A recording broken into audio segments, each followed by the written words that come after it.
Iran deal का ख्वाहिशमंद, लेकिन अभी तक हतमी डील तक नहीं पहुंचे। सदर डोनाल्ड ट्रंप का अमरीकी टीवी को इंटरव्यू, कहा वो डील के हवाले से मुतमईन नहीं है।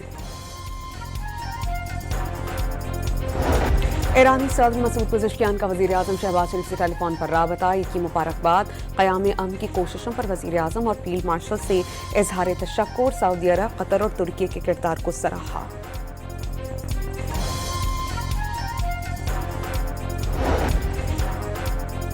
वज़ीर आज़म शहबाज शरीफ और कुवैत के वली अहद शेख सबाह अल खालिद के दरमियान टेलीफोनिक राबता, एक दूसरे को ईद की मुबारकबाद। कुवैती वली अहद ने खत्ते में अमन के लिए पाकिस्तान की काविशों को सराहा।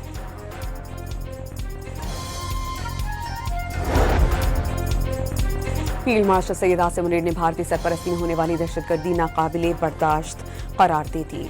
दुश्मन के नापाक अज़ाइम हर कीमत पर नाकाम बनाने का आज़्म। चीफ ऑफ डिफेंस फोर्सेस का ईद उल अजहा के पहले दिन बलोचिस्तान के जिला यौब का दौरा, ईद मगरबी सरहद पर तैनात जवानों के साथ मनाई। और ईद के पहले रोज दिन ढलते ही शहर शहर मजेदार खानों का एहतमाम। कई अफराद कुर्बानी का गोश्त लेकर पकवान सेंटर्स पहुंच गए।